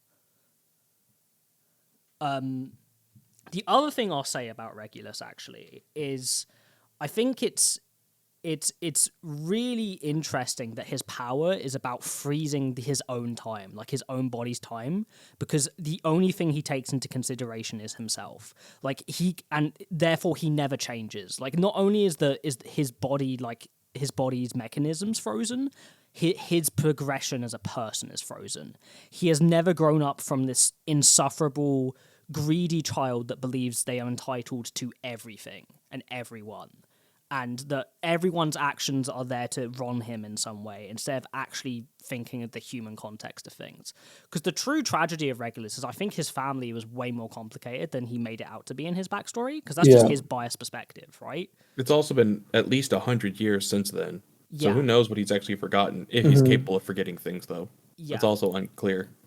He, like, the entire thing is that, just like Rem said that her time was frozen until she met Subaru, Regulus's time was frozen until he met Subaru. And it was frozen by That's himself. true. He made the active choice. He has made the choice to never move on as a person.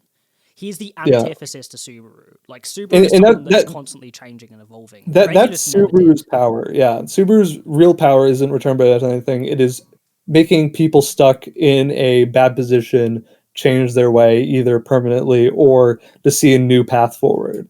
And I think that's what we kind of see emphasized on this arc, especially. I mean, even arc 4, that was a part of it with Roswell and Beatrice and everything like that. It keeps on happening, basically. And that is what would make him that's why he would be a much better king than Regulus ever could be. That's the last thing I'll say. Consort. Let's be honest of what his role would be in that case. No, I mean king in the conceptual sense, not the actual title sense. I mean, he could be, though. There's a non-zero chance he ends up as king consort. Yeah, exactly. But I also mean like in the role he is to play, which we talked about in our Lost EX1 episode. Oh my god. One day we'll fix that. One day. All right. So I guess that leads us to move on to the gluttony trio, as we learn in Arc 5. Yeah. There's 3 of them, and one can switch places with the other 2. Lunar eclipse. That was when that, like, just as a side note, the way that was written in the story was like so intense. Like, just I say these words and some badass shit starts happening. I'm like, whoa. Yeah. The idea is that out of any of the archbishops that we've seen so far, I think the gluttonies are by far the scariest fighters. They're the most dangerous, not only on the fact that they can mimic all of their victims' combat styles perfectly, but they can also just remove your combatants from your team and make it so you don't even remember that you had them. It's terrifying, like the thought of having to fight these guys. They really are the perfect warriors compared to every other Synarch bishop that we've seen thus far, who seem to be gifted only with this insane power, the authority. They themselves, of course, through their authority, also have this insane martial prowess that makes them insane warriors as well. Mm-hmm. It's and to extend on the point of like making you forget your allies in battle. It's not even just forgetting your allies. If you're close enough to your allies, it may be your reason for battle too, right? Like your reason to fight or who you're fighting with. Gluttony is like the all-encompassing idea, at least in these Sin Archbishops, of these people that literally devour. They devour your reasons to live, your reasons to fight, by either taking the people around you or by taking your name and your memories. Well, what's also, like, on that note, they're the only members of the witch cult that actively gloat and imbibe in their sin, rather than, even if they're only on the surface claiming that they are against their sin, or in Betelgeuse' case, despises the sin that they're in charge of. Like, he and Capella are so vehemently against the concept of their sin, of their authority. And Regulus is just kind of in denial about it. And Sirius, I don't really know her view on Wrath one way or the other. It's not really clear. She's a very emotional person, but she doesn't She talks way more claim. about love than she does wrath, right? Yeah, Yes. but sometimes love is wrath to her. You know, Yeah, it's it's passion. yes, it's Yeah. passion. Fiery passion.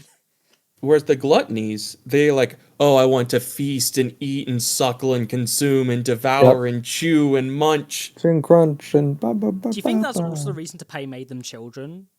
To make it so they... Well, they're supposed to look emaciated is the idea. Like they're supposed to look like they're starving is the idea. They're small because if they made them a fat person or something like that, the idea is that they're sated, right? If they were tall, then they had enough sustenance, right? But because they look like children, they just look like they're malnourished and small and petite, which makes their ability more threatening when they want to eat you.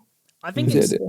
I think it's also to add on to that, though, that with them being children, perhaps the idea that, unlike all the other archbishops that have these different cognitive dissonance about what their sin means to them and stuff, these children haven't had the ability to figure out that element of their identity yet, and so in that formation of their identity, they've just embraced it.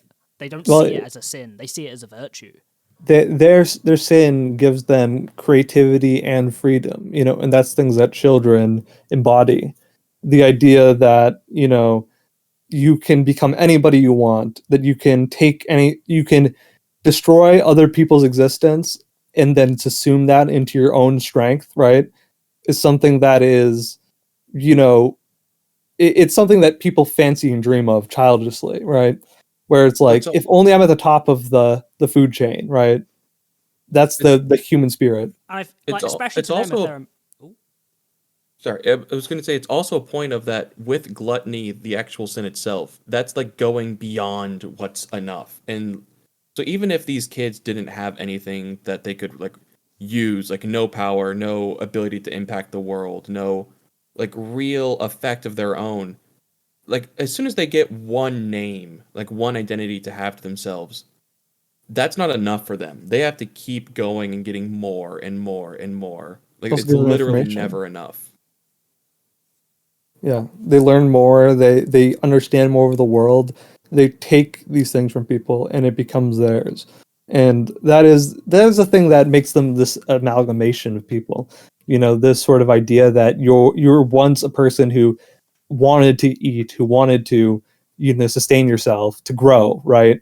But the type of growth that they do is gluttony, which is you keep on taking food from other people to the point where you don't even need it anymore. You just do it just because it's fun or because it sates you or because it feeds on your basest impulse. That's basically what they do.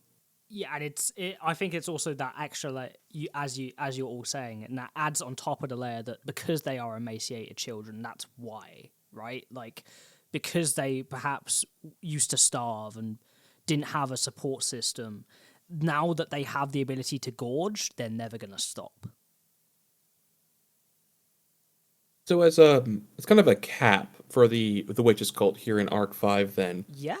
We do see in the interludes. So this is spoilers for Studio Reverie exclusive listeners if you haven't read ahead at all, even if you've not gotten to just the end of this. Minor spoiler, it's not the hugest thing in the world.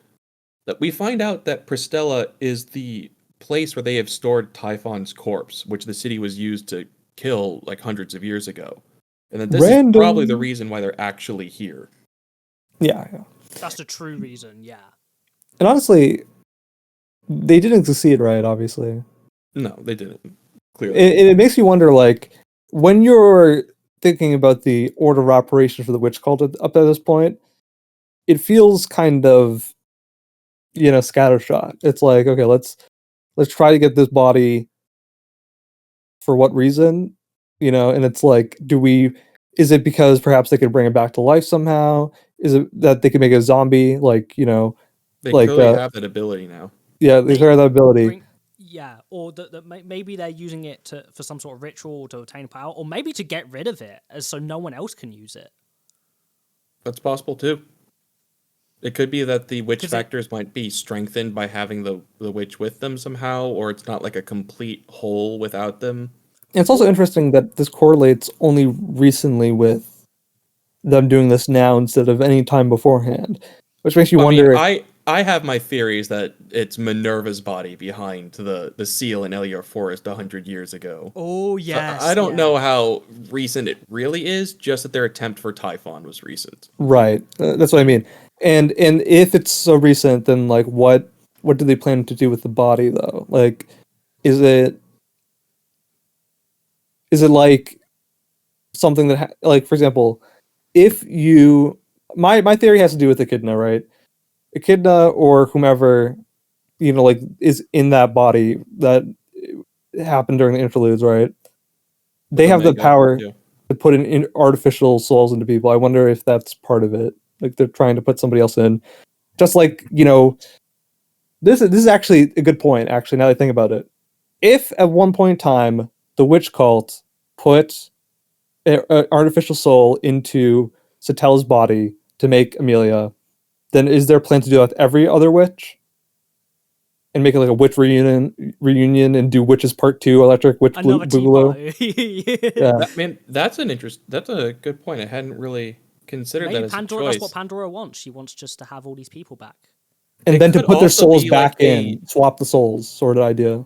It could be a disinformation campaign too, where after like the story is Satella consumed the other witches, but if they start getting the bodies of the other witches just as proof that that's not true.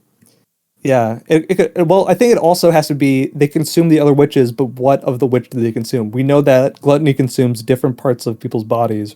I think it's only the souls that she consumed. I think the body I mean, I still don't even exists. think it's true. I think that is I- genuinely just a lie. I honestly think there's a chance that it was either Pandora or someone else that took them and forced them upon Satella. I don't even think Satella had anything to do with it. It seems like Hector's the one that killed Echidna. True. And Because I've always talked her about how body's weird in the Hector sanctuary. is. Hector's Another- weird. Another interesting element to this of a use for the body, right?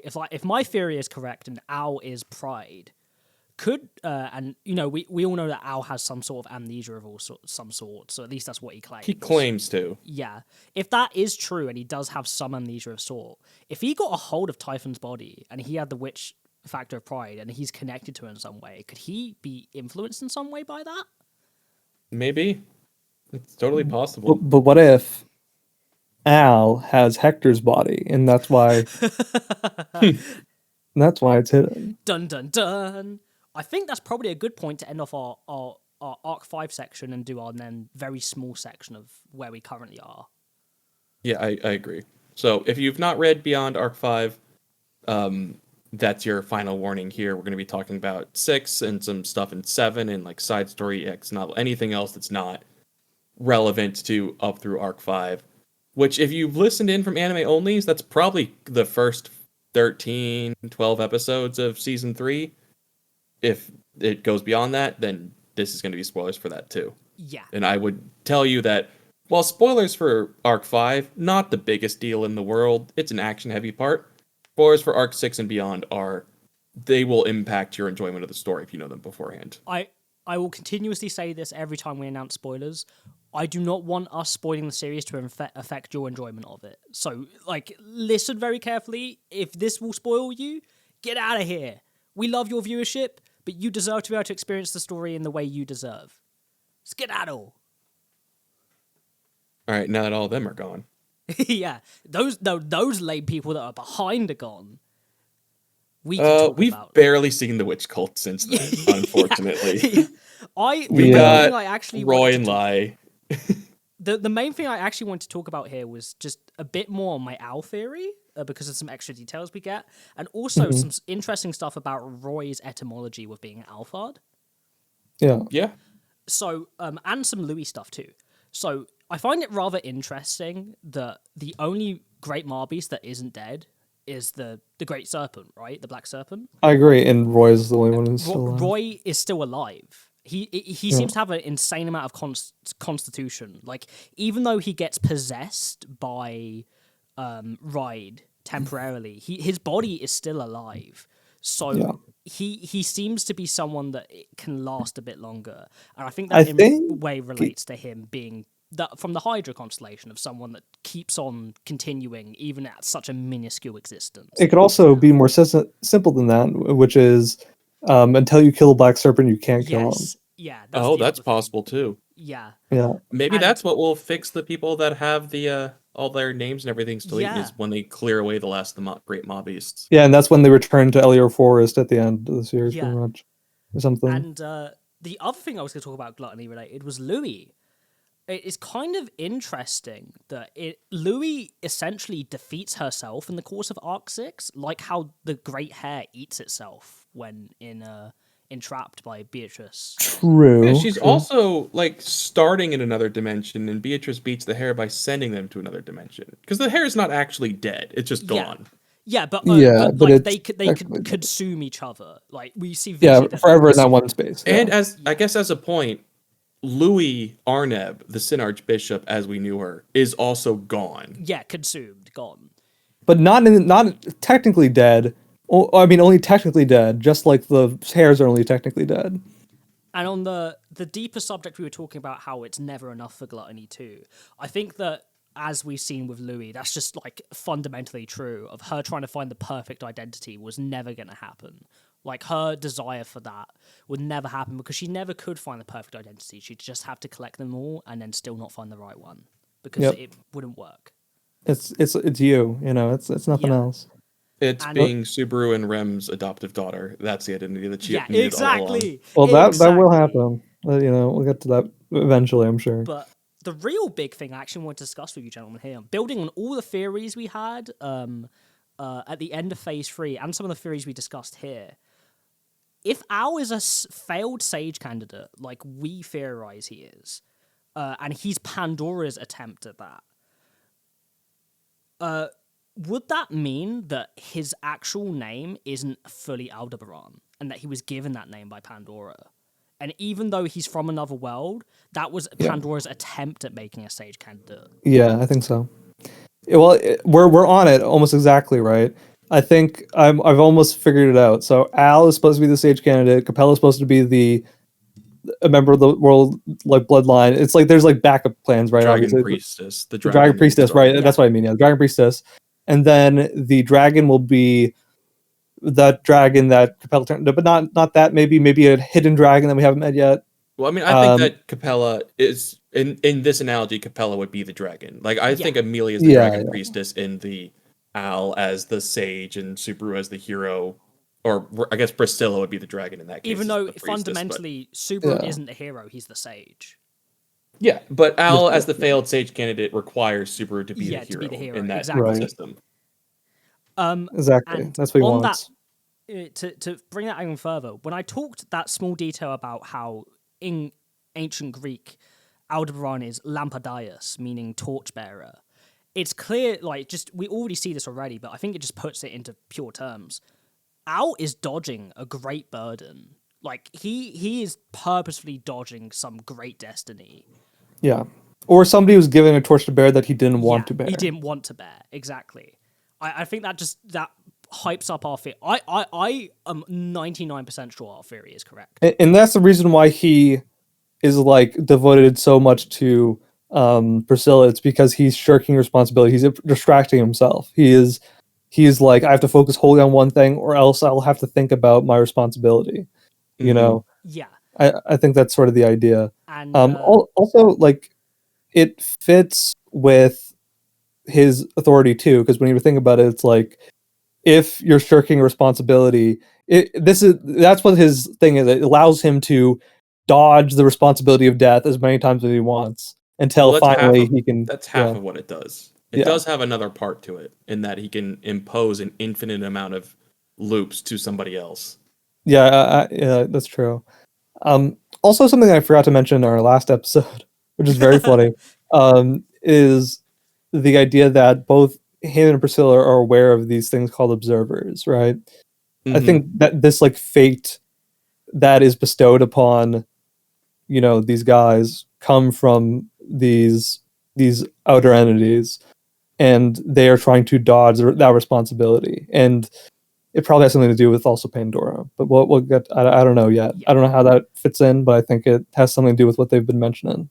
But yeah, I would be fundamentally stumbled if not only Aldebaran has pride, but was also at one point actually like an active member of the Witch's Cult and a sinner. I mean, I'm certain certain he was. I would put good money that he was one of the cultists that attacked Rem's village. The only village. 100%. Because this is something I didn't want to discuss earlier, but the fact I can tell you that we learn in the Rem if / Sloth if story that Capella's the one that leads the witch cult attacks against the Oni villages. Yeah.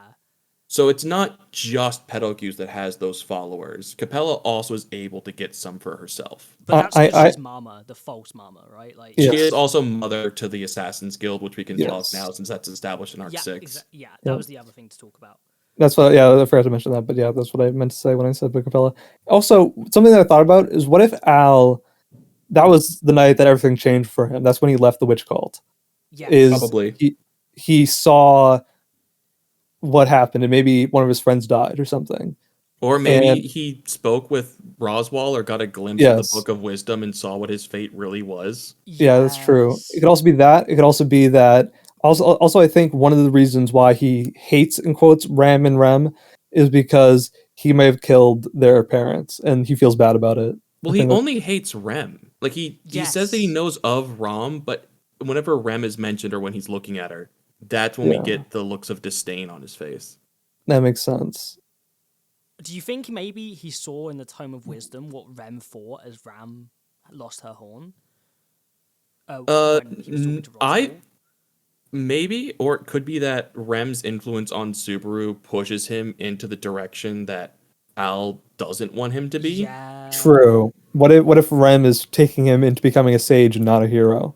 Because if Rem retools her purpose while learning through all this as provincial Rem and lets Subaru become a different type of hero instead of the idealized one she initially became, her losing her memories put a huge wrench in Al's plans. And now he's no longer motivated to become a hero, and he hates that about that. And it's that kind of thing of like, Subaru could eventually, like, as his identity, still be a heroic person. He just wouldn't be the capital H hero of the prophecy or the... Yeah, exactly. I think that's something he's going to learn. He's going to be like, being a hero that I want to be is foolish, one, and two, there's so many people else here that help us that we can share that burden together. I don't have to be this one solitary, superhero that saves the day for everybody all the time. That's also the lesson of his greed. That's the lesson of his Corleonis. He has to make it fully powerful. He has to share the burden. And that's the wisdom. That's the sage's wisdom. When he realizes that, he's gonna realize that he's gonna be like, "This is the way that it should be," and that'll change his goal. That's ultimately why I believe greed is his most compatible, and why Corleonis will be his best tool alongside Return by Death.